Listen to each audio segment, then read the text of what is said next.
ஒரு பசுமையான காடு. உயர் மரங்கள், வண்ணமயமான மலர்கள், பறவைகள் சுறுசுறுப்பாக பறந்து கொண்டிருக்க, ஒரு சிறிய குளத்தின் அருகே சிங்கம் நடக்கிறது. சிங்கம் தன் பிரதிபலிப்பை பார்த்து, வாவ், என்னை பாருங்கள், நான் வலிமையானவன், பிரபலம், இந்த காட்டின் அரசன், என்னுடன் எவரும் சமமாக இருக்க முடியாது. முயல், இவன் எப்போதும் இதுபோல தன்னையே பெருமைப்படுத்திக் கொள்வான், இவனை பார்க்கவே பயமாக இருக்கிறது. மான், அவன் எங்களை பார்க்கும் முன் மறைந்து விடுவோம். சிங்கம் தன் பிரதிபலிப்பை குளத்தில் பார்த்து கொண்டிருக்கிறது. மேலே ஒரு கிளையில் ஒரு குரங்கு ஒரு வாழையை தின்று சுறுசுறுப்பாக ஆடுகிறது. குரங்கு அருவாரமாக சிரித்து, ஹா, காட்டின் அரசனா, அதை பார்த்தால் சிரிக்க வேணும். சிங்கம் மேலே பார்த்து கர்ஜனை, என்னை பற்றி சிரிப்பது யார்? எவனாக இருந்தாலும் வெளியில் வா. குரங்கு, நான் தான் குரங்கு, ஏன் கோபமாக இருக்கிறாய்? பெரிய அரசே. சிங்கம், நான் மகத்துவமானவன் என்பதை பற்றி சிரிக்கிறாயா? உன்னால் என்ன ஆகும்? குரங்கு சிரித்து, ஆஹா, நிச்சயமாக ஆகாது. ஆனால் சொல், உயிரினங்கள் உன்னை நேசிக்கிறதா அல்லது பயப்படுகிறதா? சிங்கம் குழப்பமாக, இது என்ன கேள்வி? நான் அரசன்தான். குரங்கு சிரித்து, ஒரு மெய்யான அரசன் பயத்தை அல்ல, பாசத்தை ஊக்குவிக்க வேண்டும். அவர்கள் உன்னை மெய்யாக மதிக்கிறார்களா? சிங்கம் குரங்கை பார்த்து சவாலை ஏற்கும்போது குழப்பத்துடன் இருக்கிறது. சிங்கம், அவர்கள் என்னை மதிக்கிறார்கள், ஏனெனில் நான் வலிமையானவன். அதுவே ஒரு அரசனின் குணம். குரங்கு, இது உண்மையா? போய் உயிரினங்கள் உன்னை குறித்து என்ன நினைக்கின்றன என்று பார்த்து வரு. சிங்கம் விருப்பமில்லாமல், சரி, உன் தவறை நிரூபிக்கிறேன், சிறிய குரங்கே. சிங்கம் காடு முழுவதும் அமைதியாக நடந்து உயிரினங்கள் தன்னை பார்த்ததும் ஓடுவதையும் மறைவதையும் பார்க்கிறது. சிங்கம், ஏன் இவர்கள் எல்லாம் என்னை காணும்போது ஓடுகிறார்கள்? என் மக்களை மதிக்க வேண்டும் என்பதற்கு பதிலாக இவர்கள் என்னை கேட்காமலேயே பயப்படுகிறார்கள். சிங்கம், காத்திரு மானே, நான் உன்னை காயப்படுத்த மாட்டேன். மான் பதில் கூறாது மறைகிறது. குரங்கு, பார்க்கிறாயா, அவர்கள் உன்னை மதிப்பதில்லை, ஆனால் அவர்கள் உன்னை தவிர்க்கிறார்கள். சிங்கம் ஒரு மரத்தடியில் அமர்ந்து குரங்கின் அறிவுரையை கேட்கிறது. சிங்கம், சரி குரங்கே, என்ன பண்றது? எப்படி நான் இவர்களை மதிக்க வைக்கலாம்? குரங்கு, எளிது. அவர்கள் மீது பயம் கொள்ளாமல் உதவி செய்யுங்கள். உங்களின் வலிமையை காப்பாற்ற மற்றும் பாதுகாக்க பயன்படுத்துங்கள். குரங்கு சிரித்து, ஒரு மெய்யான அரசன் அவனது மக்களுக்கு சேவை செய்கிறான். முயற்சி செய்து பாருங்கள், பெரும் சிங்கமே. சிங்கம் மானுக்கு உதவி செய்ய முயலை ஒரு பாம்பிலிருந்து காப்பாற்றி யானைக்கு தண்ணீர் கொடுத்தது. நன்றி சிங்கமே, இப்போது நான் மிகவும் பாதுகாப்பாக இருக்கிறேன். சிங்கம் மெல்ல, உங்களை பாதுகாப்பாக வைத்திருப்பது எனது கடமை. முயல், பாம்பு என்னை தாக்க முயற்சித்தது, உங்களின் உதவிக்கு நன்றி. சிங்கம், அடுத்த முறை உங்கள் விலங்கு குடியில் இருக்கவும். அனைத்து உயிரினங்களும் சிங்கத்தை சுற்றி திரண்டு இருக்கின்றன, பயமில்லாமல். யானை, சிங்கமே, நான் உங்களை ஒருபோதும் இப்படி பார்க்கவில்லை. இப்பொழுது நீங்கள் நிச்சயமாக மெய்யான அரசர். முயல், ஆமாம், நீங்கள் வலிமையும் கருணையும் கொண்டவராக இருக்கிறீர்கள். சிங்கம் மகிழ்ச்சியுடன், நன்றி. பயம் என்பதனால் காட்டில் கிடைக்கும் வெற்றி உண்மையல்ல என்பதை நான் உணர்ந்தேன். சிங்கம் குளத்தின் அருகே அமர்ந்து பிரதிபலிப்பை கவனிக்கிறது. குரங்கு அருகில் ஒரு கிளையில் அமர்ந்திருக்கிறது. சிங்கம் மனதிலே சிந்தனை: ஓர் அரசன் வலிமையானவன் மட்டுமல்ல, கருணையும் காட்ட வேண்டும். குரங்கு சிரித்து, நீங்கள் உண்மையை புரிந்து கொண்டீர்கள். நீங்கள் எங்கள் காட்டின் உண்மையான அரசன்.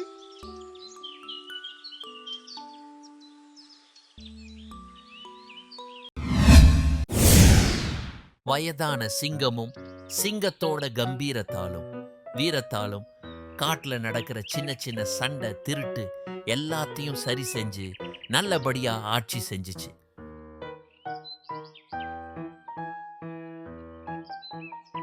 கொஞ்ச நாளுக்கு அப்புறமா அந்த சிங்கத்துக்கு வயசாகிடுச்சு. அந்த வயசான சிங்கம் முன்ன மாதிரி ஓடி ஆடி வேட்டையாடுறதோ காட்டு பிரச்சனையை தீர்க்கிறதோ முடியாம போச்சு. இந்த விஷயத்தை கவனிச்ச அந்த காட்டுல வாழ்ந்துகிட்டு வந்துச்சு ஒரு தந்திரகார நரி. அந்த தந்திர நரி எல்லா மிருகங்களையும் கூப்பிட்டு ஒரு கூட்டம் போட்டுச்சு. நம்ம காட்டு ராஜாவுக்கு வயசாகிட்டதுனால இந்த காட்டை சரியா ஆட்சி செய்ய முடியல. அதனால புத்திசாலித்தனத்துல சிங்கத்தை விட சிறந்த என்ன அரசனா தேர்ந்தெடுங்கன்னு சொல்லுச்சு. உடனே முன்ன பின்ன யோசிக்காத காட்டு மிருகங்கள் தந்திர நரியோட பேச்ச கேட்டு நரியவே தங்களோட அரசனா தேர்ந்தெடுத்துச்சுங்க. இத கேள்விப்பட்ட சிங்கம் காட்டு மிருகங்கள் தவறான முடிவு எடுத்து இருக்காங்கன்னு வருத்தப்பட்டுச்சு.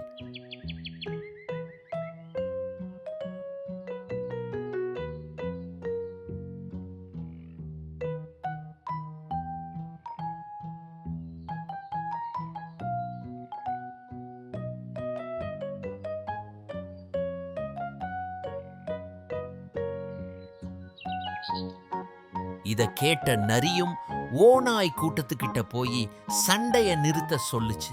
இத கேட்ட ஓநாய் கூட்டம் ரொம்ப கோபப்பட்டு நரிய அடிச்சு துரத்தி விட்டுடுச்சுங்க. உடனே கரடி கூட்டத்துக்கிட்ட போய் சண்டைய நிறுத்த சொல்லுச்சு. அதுக்கு கரடி கூட்டமும் நரிய அடிச்சு துரத்தி விட்டுடுச்சுங்க. சோர்ந்து போன நரி என்னதான் புத்தி கூர்மையா இருந்தாலும் உடல் பலம் இருந்தாதான் காட்டையே ஆட்சி செய்ய முடியுங்கிறத உணர்ந்துச்சு.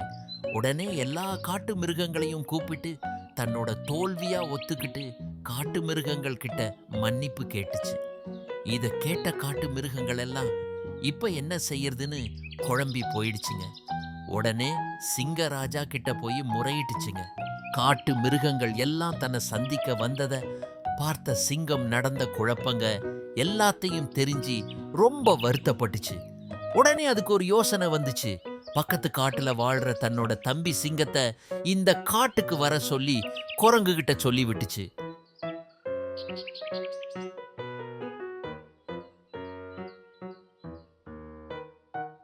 வயசான சிங்கத்தோட செய்தி கேட்ட தம்பி சிங்கம் தன்னோட அண்ணன் வாழ்ற காட்டுக்கு வந்துச்சு. அண்ணன் ஆட்சி செஞ்ச காட்டுக்கு வந்த தம்பி சிங்கம் அண்ணனோட அறிவுறுத்தல் படி ராஜாவா பதவி எடுத்துக்கிடுச்சு. ஓநாய் கூட்டத்துக்கிட்ட போன புது சிங்கம் சண்டையை நிறுத்த சொல்லுச்சு. சிங்கத்தோட பலத்தை தெரிஞ்சிருந்த ஓநாய் கூட்டம் அமைதியா போயிடுச்சு. அதே மாதிரி கரடி கூட்டமும் சண்டையை நிறுத்திடுச்சு. இத பார்த்த எல்லா மிருகங்களும் தங்களோட புது அரசனை வாழ்த்துச்சுங்க. அதே நேரத்துல வயசான சிங்கராஜாவையும் வாழ்த்தி நன்றி சொல்லுச்சுங்க.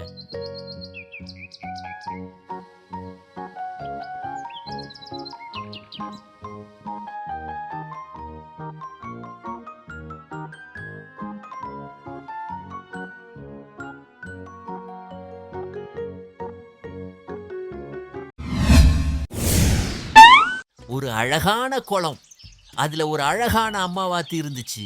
அந்த அம்மாவாத்து அதோட முட்டை வச்சு அது எப்போ அதோட குட்டி வாத்து வரும்னு வெயிட் பண்ணி சந்தோஷமா பார்த்துட்டு இருந்துச்சு.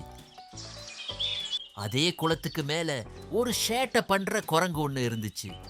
அம்மாவாத்து ஓட முட்டை பார்த்த சேட்டை பிடிச்ச குரங்கு குளத்து மேல ஒரு மரத்துல இருந்து பார்த்துட்டு இருந்துச்சு. ஒரு நாள் அம்மாவாத்து இல்லாத நேரம் பார்த்து குரங்கு அந்த முட்டையெல்லாம் எடுத்துட்டு போய் குரங்கோட வீட்டுல வச்சிடுச்சு.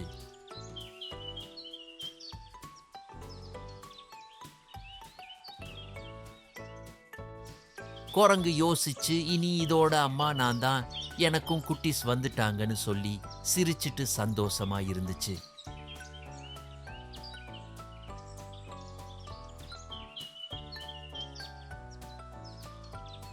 ஒரு நாள் முட்டையில இருந்து வாத்து குட்டி எல்லாம் வெளியே வர ஆரம்பிச்சது.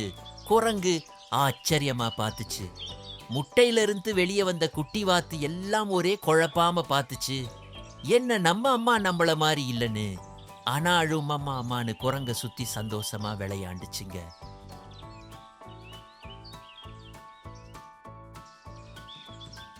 குட்டி வாத்து எல்லாம் பசிக்குதுன்னு கேட்க குரங்கு வாழைப்பழத்தை கொடுத்து சாப்பிட சொல்லிச்சு. குட்டி வாத்து எல்லாம் குழப்பத்தோட பார்த்துச்சுங்க. இதுக்கு இடையுள்ள அம்மா வாத்து அதோட முட்டை காணோம்னு காட்டுல தேடி அலைஞ்சிட்டு இருந்துச்சு. காட்டுல இருக்க அதோட ஃப்ரெண்ட்ஸ் கிட்டெல்லாம் போய் விசாரிச்சுது.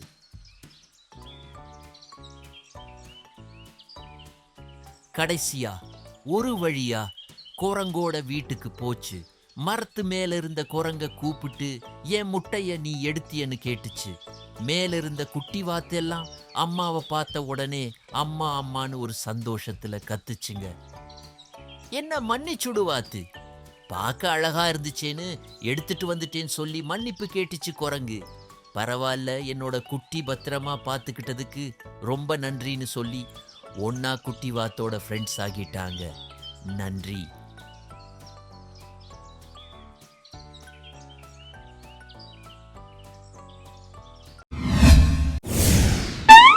ஒரு சின்ன காகம் ஒரு நாள் வானத்தில் பறந்து கொண்டிருந்தது.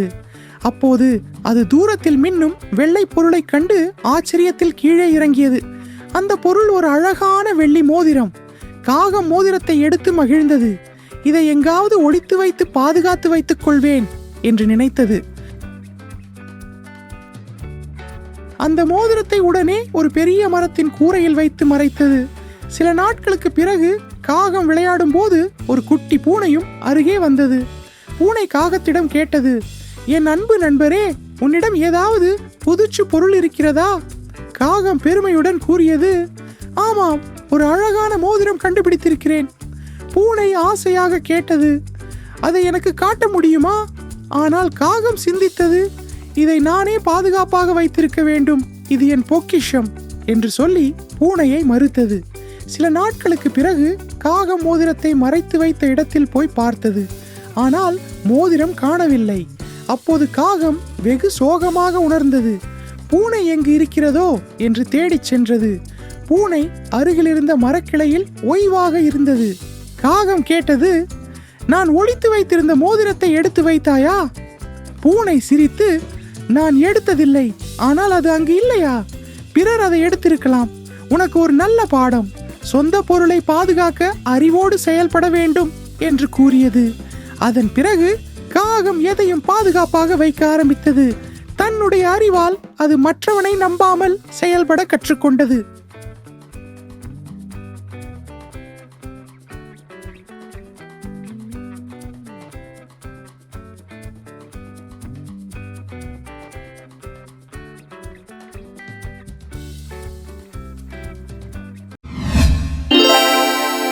சூரியன் பிரகாசமாக காட்சியை ஒளிரச் செய்தது. ஜீப்பின் அருகே பாண்டா கரடி, குரங்கு, யானை மற்றும் நாய் சந்தோஷமாக ஒன்று திரண்டு கொண்டிருந்தனர். குரங்கு, அனைவரும் தயாரா?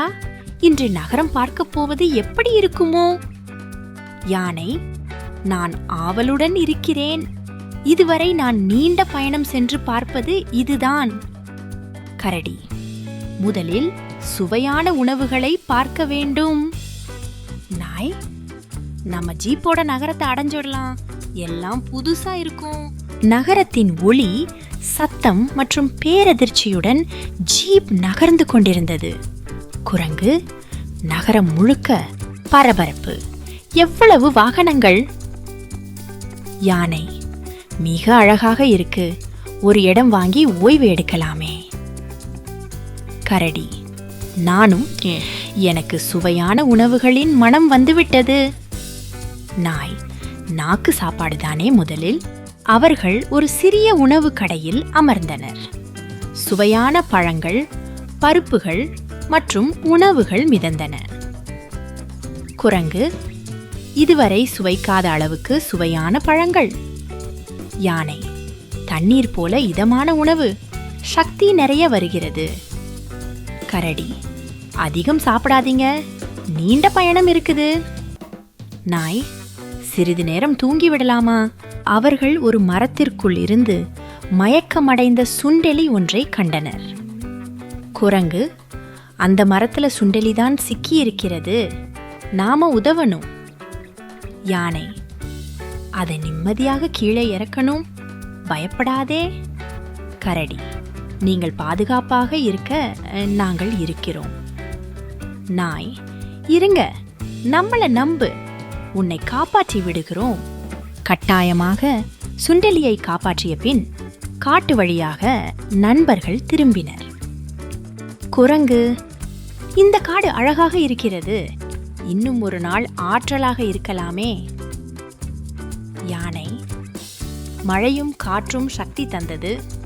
கரடி, காடுக்கு திரும்பி கொண்டு வரும் வழியில் சின்ன நாய் திடீரென தடுமாறும் முகத்துடன் ஜீப்பின் பின்புறம் நோக்கி உருமியது.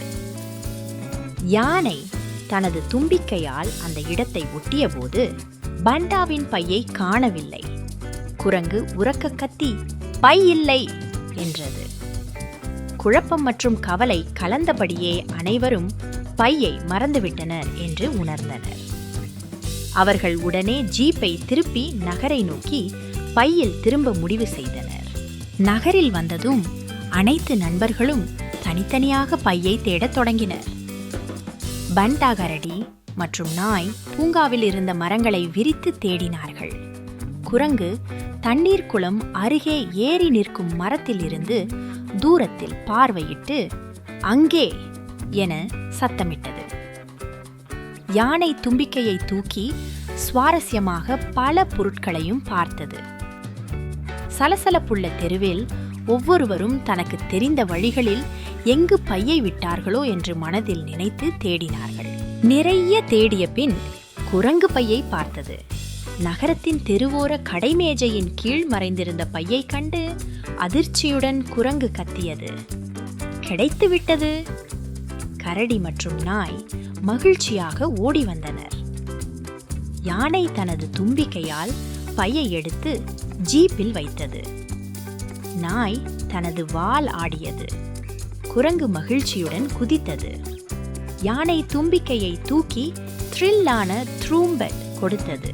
பையை மீண்டும் பெற்ற மகிழ்ச்சியுடன் நண்பர்கள் ஜீப்பை நகரின் வழியாக திரும்பிக் கொண்டு போனனர். நகரின் ஒளிகள் மெதுவாக மறைந்து காட்டு வழியில் அமைதியான காட்சிகள் தென்பட்டன. யானை தம்பிக்கையை ஆட்டியது. குரங்கு மூக்கை தூக்கி காற்றை சுவாசித்தது. பண்டா, கரடி ஒரு சிரிப்புடன் வலியுறுத்தப்பட்டது. நாய் ஜன்னலுக்கு அருகே அமைதியாக தலையாட்டியது. சிரிப்பு சத்தங்களுடன் அவர்கள் வீட்டை நோக்கி அமைதியாக திரும்பினர்.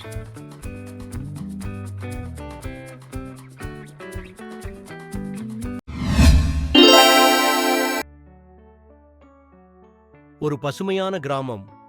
சுத்தமான காற்று, பச்சை மரங்கள், ஆற்று நீரின் ஓசை அனைத்தும் அமைதியான இயற்கையை மிஞ்சுவதாக இருந்தன. அங்கே ஒரு மரகத வண்ண குருவி வாழ்ந்து வந்தது. அதற்கு மரம் மேல் உட்கார்ந்து பாடுவது மிகவும் பிடித்தமான ஒன்று. கிராம மக்கள் குருவியை மிகவும் நேசித்தார்கள். இந்த மரகத வண்ண பறவை எப்போதும் பாடி மகிழ்ச்சி தருகிறது என்று அவர்கள் பெருமையாகச் சொல்லினார்கள். ஒரு நாள் குருவி மாலை நேரத்தில் மஞ்சள் வானம் பார்த்து கொண்டிருந்தது. அதற்குள் ஒரு சிந்தனை தோன்றியது. இந்த உலகம் எவ்வளவு பெரியது!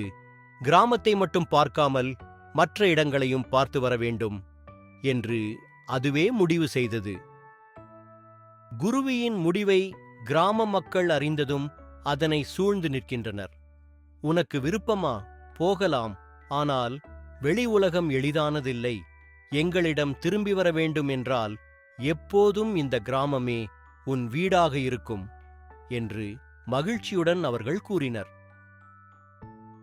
குருவி தனது பயணத்தை துவங்கியது. அது பசுமையான காடுகளையும் பசும் மலைகளையும் கடந்து பறந்தது.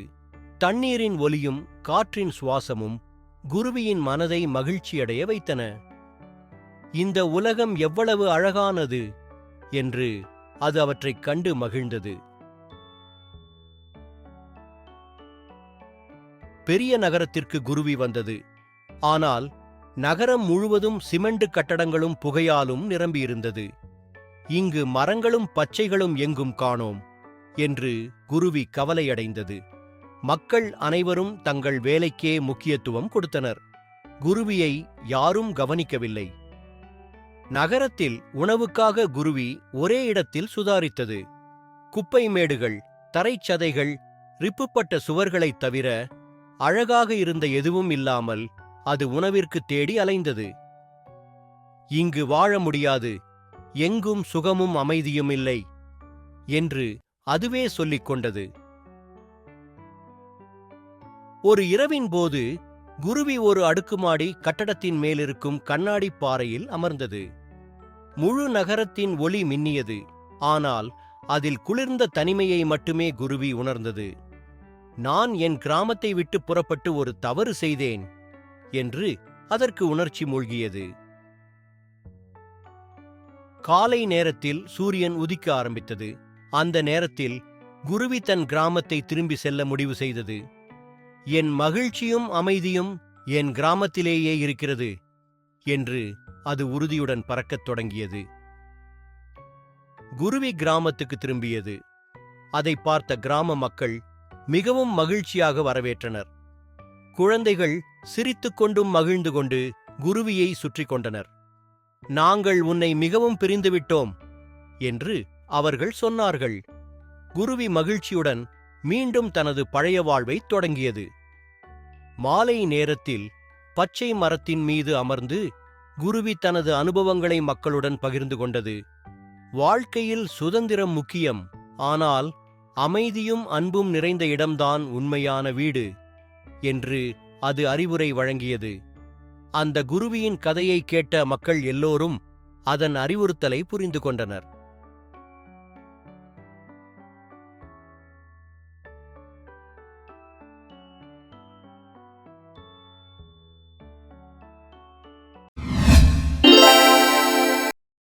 செந்தூர் பண்ணை என்ற பசுமை நிறைந்த இடத்தில் ஒரு பெரிய ஆசை மரம் நிறைந்திருந்தது.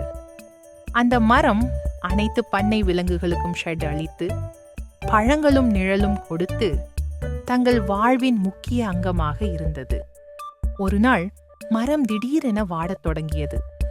அதன் இலைகள் மஞ்சளாக மாறின, கிளைகள் இறுகிவிட்டன. பண்ணையார் அண்ணா சிவா கவலையுடன், இந்த மரத்தை காப்பாற்ற முடியாவிட்டால் இது நமக்கு பெரும் துயரம். அந்த மரத்திற்காக பண்ணை விலங்குகள் ஒன்றாக வேலை செய்ய முடிவு செய்தனர். பண்ணையார் சிவா பிரச்சனையை கண்டறிந்தார். மண் மிகவும் உலர்ந்து நியூட்ரியன்ஸ் இல்லாமல் இருந்தது. கொசுவண்டுகள் மற்றும் சிறிய பூச்சிகள் வேர்களை அழித்துவிட்டன. மரத்தை பாதுகாக்க பெரும் வேலை தேவைப்பட்டன. ராசா ஆடு, நாம் இதை காப்பாற்ற வேண்டும். மரத்தை மீட்பதற்கு எல்லோரும் சேர்ந்து முயற்சி செய்ய வேண்டும்.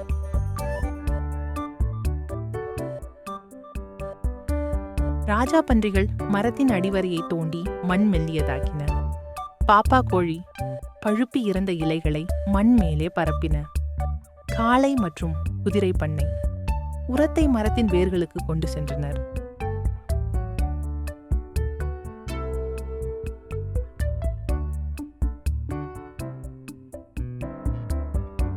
தங்கம், நான் பாண்டுக்கு போய் தண்ணீர் எடுப்பேன். நண்பர்களே, இங்கே நான் வந்துடுறேன். தங்கம் பாண்டுக்கு சென்று தண்ணீர் கொண்டு வருகிறது. அதன் பின்னால் மற்ற விலங்குகள் வெள்ளை வாளிகளுடன் மரத்திற்கு தண்ணீர் ஊற்றுகிறார்கள். தங்கம் காளை மற்றும் மல்லி பசு தண்ணீர் குடங்களில் கொண்டு வந்து மரத்தின் வேர்களுக்கு ஊற்றின. தின்ன சிம்பு வாத்து பாண்டிலிருந்து மற்ற விலங்குகளுக்கு வழிகாட்டியது.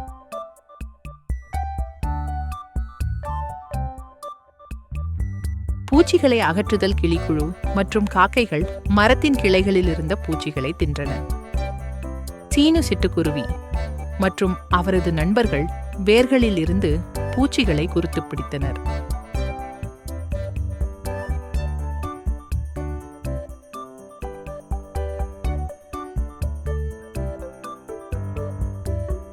ஆடு ராசா, அந்த புயலை பாருங்க, மரம் குலுங்குது. மல்லி பசு, நான் மரத்தை காப்பாற்றி நின்று உங்களை உதவுவேன். வேகமா கற்களை கொண்டு வந்து அடிவரையில் வைக்கணும். விலங்குகள் மழையும் காற்றையும் எதிர்த்து மரத்தை காப்பாற்றுகின்றன, அடிவரையை வலுப்படுத்துகின்றன. தங்கம், இந்த புயலை கடந்து செல்ல நம்ம உறுதியே காரணம்.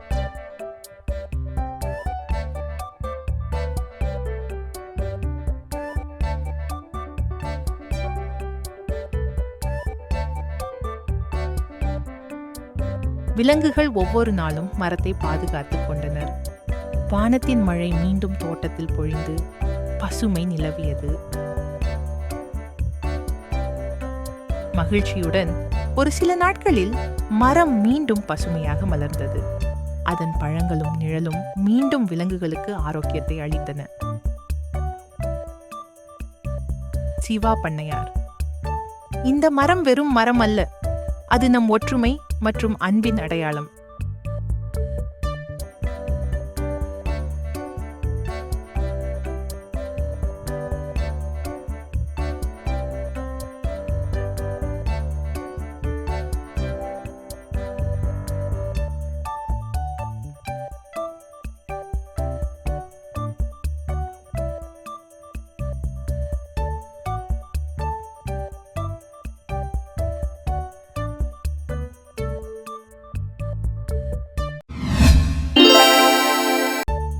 மழை முடிந்த ஒரு சூரிய ஒளி நிறைந்த காலை.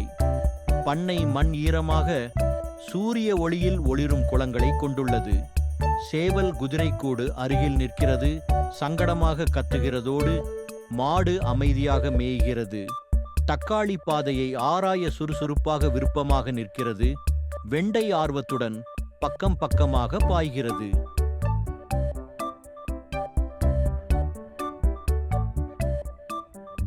தக்காளி, இது நேற்று வரை இல்லை, இது ரகசிய பாதை மாதிரி இருக்கிறது. சேவல், ரகசியமா? வேற ஏதாவது பிரச்சனை காத்திருக்கும்லா, இதை மூடிவிடலாம்னு நினைக்கிறேன். காரட், அட, இதோட உள்ளே சென்று பார்ப்போமா? எதுவா இருந்தாலும் அதிசயம்தான். வெண்டை, என்னவோ சுவாரஸ்யம்தான் இருக்கும் போல. மாடு, ஆனால் எல்லாரும் ஒன்றாக இருந்து ஜாக்கிரதையாக செல்வோம். ஆடு, சரி, நான் ரெடி.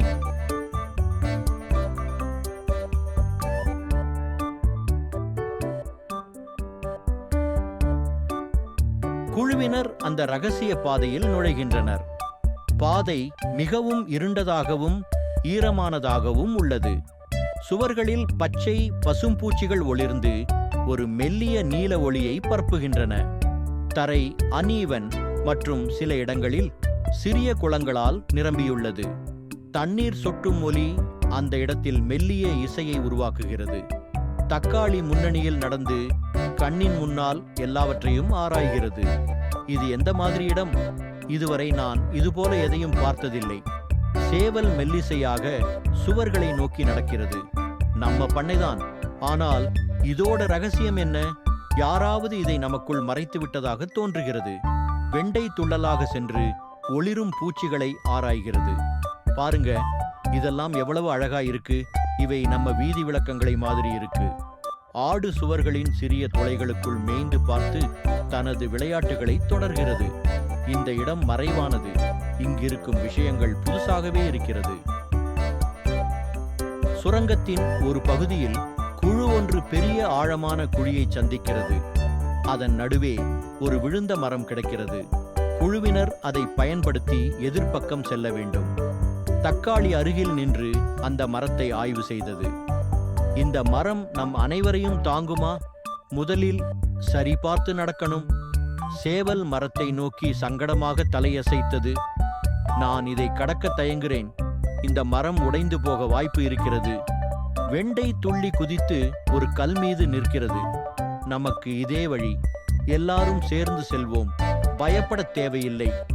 மாடு மெதுவாக குழுவை உறுதியாக்கியது. சரி, நமக்கு எந்த வழியிலும் முந்தினால் சரியாக செலுத்தலாம். ஜாக்கிரதையாக இருங்கள். ஆடு தன்னுடைய மென்மையான குரலில் உற்சாகமாக கூறியது. நான் முதலில் செல்லத்தான் போறேன். பாருங்கள், நான் எப்படி கடக்கிறேன். குழி பக்கத்திலிருந்து மறைமுக வாயிலை கடந்து சென்ற குழுவினர் ஒரு வண்ணமயமான புல்வெளியை கண்டனர். அங்கே பசுமையான புல், ஒளிரும் துளிர்கள், வண்ணப் பறவைகள் எல்லாம் அவர்களை மெய்மறக்க வைத்தது. தக்காளி அசர்ந்தபடி, இந்த இடம் கனவுல பார்த்த மாதிரியா இருக்கிறது. இது நம்ம பண்ணையோட ரகசியமான பகுதியா? வெண்டை வண்ணத்து பூக்களை நோக்கி திரும்பியது. பாருங்க, இவை ஒளிருது. இதோட மர்மத்தை கண்டுபிடிக்க வேண்டும். சேவல் வண்ணமயமான பறவைகளை பார்த்து சற்று நிம்மதியாக காத்துக் கொண்டிருந்தது. இந்த இடம் அழகானது, ஆனா பாதுகாப்பா இருக்குமா? மாடு அதிர்ச்சியுடன் சொன்னது. எது இருந்தாலும் இது நம் அனைவருக்கும் வாழ்நாள் அனுபவமாயிருக்கும். ஆடு துள்ளியபடி, நாளை மறுநாள் இதை மீண்டும் பார்ப்போமா?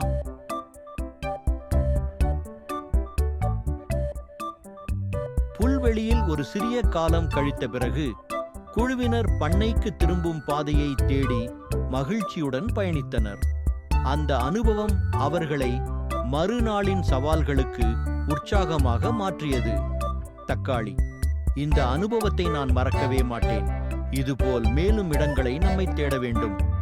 வெண்டை: நாம் ஒரு அடுத்த ரகசிய பாதையை கண்டுபிடிக்கப் போகிறோம். மாடு: நாம் எல்லோருமே சிறந்த குழு, எதையும் சாதிக்க முடியும். இவ்வாறு குழுவினர் சந்தோஷத்துடன் திரும்பினார்கள். நன்றி.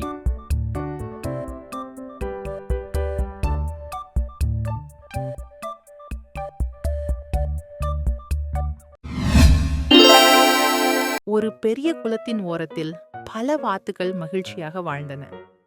அவற்றில் ஒரு வாத்து மிகவும் தனிச்சிறப்பாக இருந்தது. அதன் பெயர் மணிவாத்து. மற்ற வாத்துகளுக்கு இது அப்படி ஒன்றுமில்லை. ஆனால் அதன் தலையில் ஒரு சிறிய மணி கட்டியிருந்தது. இது அதனை எங்கு சென்றாலும் டிங் டிங் என ஒலிக்கச் செய்தது. இந்த ஏரிக்கு புறம் என்ன இருக்கிறது? உலகத்தை பார்ப்பது எவ்வளவு சுவாரஸ்யமாக இருக்கும். மணிவாத்து எதற்கு தேவையா? நம் ஏரி நல்லதுதான், வெளியே ஆபத்து இருக்கலாம். ஆனால் உண்மையில் வெளியில் என்ன இருக்கிறது என்று தெரிந்து கொள்வது நல்லதுதானே. நான் நிச்சயமாக போய் பார்த்துவிட்டு வரப்போகிறேன். கனமான காட்டின் நடுவில் மரங்களின் அடியில் ஒரு இருண்ட பாதையில் மணிவாத்து நடக்கிறது. என்ன இது? ஒரு சின்ன வாத்து காணும் இடத்தில் நடக்கிறதா? நான் உலகத்தை சுற்றி பார்க்க வந்திருக்கிறேன். நீ என்ன செய்கிறாய்? உன் கழுத்தில் இருக்கும் மணி நல்ல அழகாக இருக்கிறது. அதை கொடு, அது என் வாள் மீது அழகாக இருக்கும். இல்லை, இந்த மணி என்னுடையது, நான் அதை யாருக்கும் தரமாட்டேன். அப்படி இருக்கிறாயா? அப்போ உன்னை காப்பாற்றிக்கொள். கனமான காடு, மெல்ல இருள் படர ஆரம்பிக்கிறது. நரிமணியை விரட்டுகிறது. மணிவாத்து பயமாக. நான் வேகமாக ஓட வேண்டும். இந்த மணி என்னை காப்பாற்றும். நரி: அட சிறு வாத்து, நீ என்னிடமிருந்து எவ்வளவு தூரம் ஓடுவாய்? பிடித்து விடுவேன்.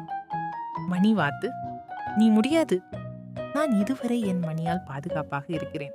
ஒரு பசுமையான மேடு, காற்றில் துளங்கும் புல். பசுக்கள் அமைதியாக புல் மேய்கின்றன. மணிவாத்து அசரசரப்பாக: தயவு செய்து உதவுங்கள், நரி என்னை விரட்டுகிறது. பசு: நீ பயப்படாதே சின்னவா, உனக்காக நாங்கள் இருக்கிறோம். மணிவாத்து: நீங்கள் என்ன செய்ய போகிறீர்கள்? பசு: என் மேல் ஏறிக்கொள், நான் பசுக்கள் குழுவுடன் ஓடி காட்டுகிறேன். மேடு கொண்டு ஓடும் பசுக்கள். மணியின் ஒலி கொஞ்சம் விலகும் போது நரி கீழே இருந்து பார்க்கிறது. மணிவாத்து: பயணம் சாதகமாக முடிந்தது, நன்றி. பசு: நீ அமைதியாக இரு, நரி இதுவே போதுமானது. நரி: ஏமாந்துட்டேன். ஏரிக்கரையில் சென்று சரியான காட்சியை காணும் பசுக்கள் மற்றும் வாத்துகள். மணிவாத்து வெற்றி உணர்ச்சியுடன். மற்ற வாத்துகள் ஆர்வமாக மானியை வரவேற்கின்றனர். மணிவாத்து: இந்த பயணம் என்னை மேலும் புத்திசாலியாக மாற்றியது. உன்னால் நாங்கள் பெருமை கொள்கிறோம். புதிய காலை ஒளியில் முழு ஏரி சூரிய கதிர்களால் ஒளிர்கிறது. மணிவாத்து நிறைவு உணர்வுடன் நின்று பேசுகிறது. மற்ற வாத்துகள் சுவாரஸ்யமாக கேட்கிறார்கள். மணிவாத்து: அடிப்படை பாடம் என்னவென்றால், நண்பர்கள் உதவியுடன் வெற்றியடையலாம்.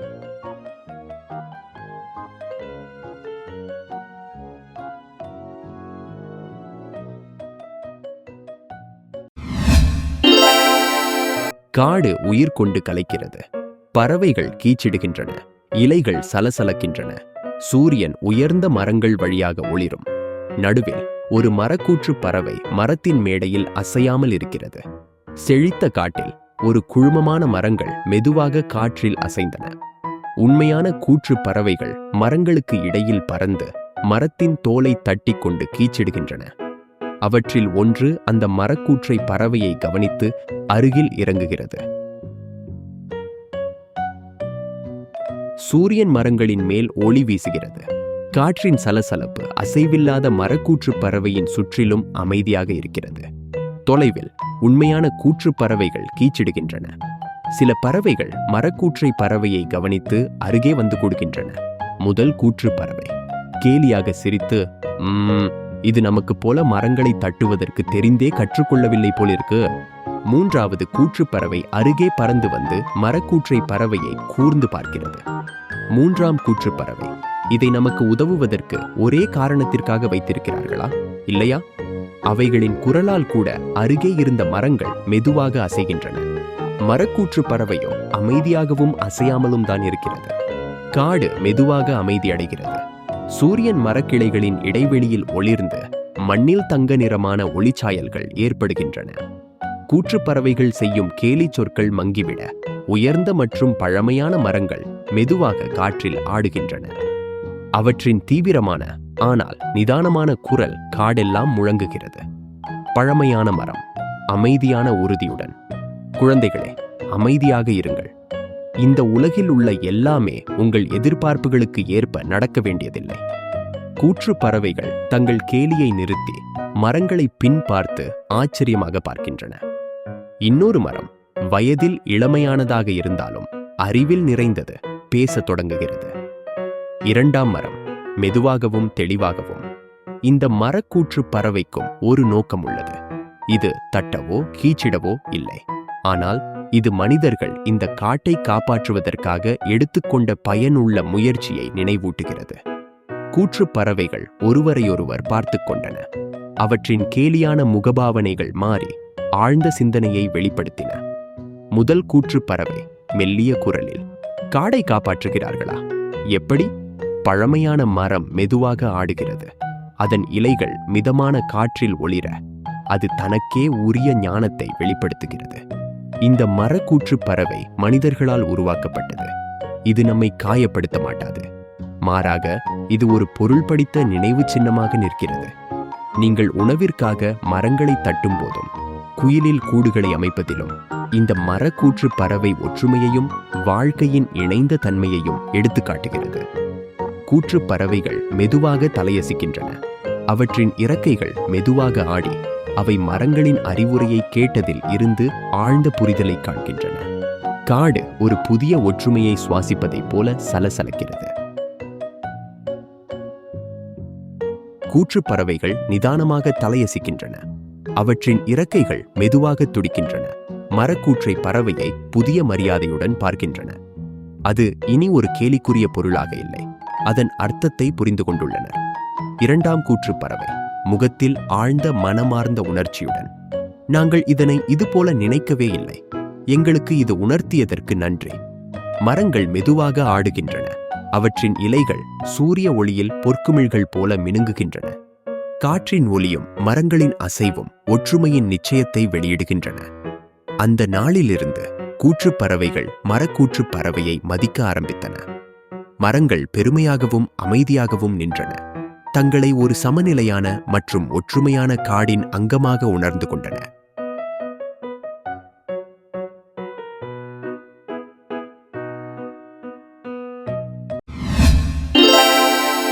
ஒரு அழகான கிராமத்தில் அமைந்திருந்த பண்ணையில் பல்வேறு உயிரினங்கள் அமைதியாக வாழ்ந்து வந்தன. ஆனால் அந்த உயிரினங்களின் பாதுகாப்புக்காக ஒரு விசேஷமான நாய் ராக்கி இருந்தான். ராக்கி பேச முடியாத உயிரினங்களின் மனதை உணர முடியும். அதனால் உயிரினங்களோடு பேசுவதும் அவனுக்கு பிரச்சனை இல்லை. ஒரு மாலை பண்ணை உயிரினங்கள் எல்லாம் ஒரு சந்தையில் ஒன்று கூடியன. அந்த சந்தையின் தலைவராக மாடு காளை ராஜா இருந்தது. காளை ராஜா, நம்ம பண்ணையை திருடர்கள் சுற்றி வருகிறார்கள் என ராக்கி சொன்னான். நம்மாலே இந்த பிரச்சனையை எதிர்கொள்ள வேண்டும். கோழிமுத்து: ஆமாம், என்ன பண்ணலாம்? நான் சின்னவள்தான். அவர்கள் வரும்போது என்னால் பறக்கவே முடியாது. ஆடு மங்கா: நம்மால் ஒதுங்கி ஓட முடியாது. நம்மால் ஒன்றாக அமைந்து இதை சமாளிக்க வேண்டும். அப்போது ராக்கி அவர்களது உடல் மொழிகளை கவனித்து தன்னுடைய சக்தியால் அவர்களது வார்த்தைகளை புரிந்து கொண்டு பேச ஆரம்பித்தான். ராக்கி: நீங்கள் அனைவரும் அமைதியாக இருங்கள். நான் திட்டமிட்டிருக்கிறேன். இன்று இரவில் நாமெல்லாம் ஒத்துழைத்து அவர்களை சிக்க வைப்போம். பன்றி ராமு: நான் என்ன செய்யணும் ராக்கி? நான் ஓட முடியாது. ஆனால் எனக்கு மண் தோன்றதுல திறமை இருக்கு. ராக்கி: அப்போ நீ ஒரு சதுக்கோண குழியை தோண்டி வையு. அது நடுவே இருக்கும். அந்த குழியில் அவர்கள் விழுந்து சிக்கி விடுவார்கள். கோழிகள் குழு: நாங்க என்ன பண்ணலாம்? ராக்கி: நீங்கள் எல்லோரும் கூவுதல் மூலமாக அவர்களை திசை திருப்ப முடியும். அவர்கள் குழம்பி விடுவார்கள். அந்த இரவு உயிரினங்கள் ஒவ்வொருவரும் தங்கள் பங்கு செயல்படத் தொடங்கினர். பன்றி ராமு ஒரு பெரிய குழி தோண்டியது. அதை பலந்தோலை கொண்டு மறைத்தது. கோழிகள் கூவுவதற்கான இடத்தில் சென்று தங்களை தயார் செய்தன. மனிதர்கள் இருள் சூழ்ந்த பண்ணைக்குள் புகுந்தனர். அவர்கள் ஒவ்வொரு அசைவையும் ராக்கி கவனித்துக் கொண்டிருந்தான். அவர்கள் நடந்து போகும்போது அங்கே மறைந்திருந்த கோழிகள் கத்த ஆரம்பித்தன. திருடர்கள்: அதென்ன சத்தம்? இங்கிருக்கிறவைகள் எல்லாம் பித்திரிக்கிற மாதிரி இருக்கே. அவர்களின் கவனம் கோழிகள் மீது மாறியதும் ராக்கி வேகமாக ஓடி வந்து மாடு மற்றும் ஆடுகளை அழைத்தான். அவர்கள் தங்களது மேல் வரும்போது ஒரு திருடர் காலிடறி பன்றி ராமு தோண்டிய குழியில் விழுந்தான்.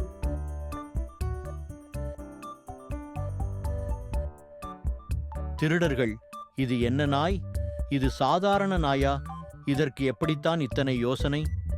ராக்கி: நீங்கள் எங்கள் பண்ணையை தொந்தரவு செய்ய வேண்டாம். இது ஒவ்வொரு உயிரினத்துக்கும் பாதுகாப்பான இடம்.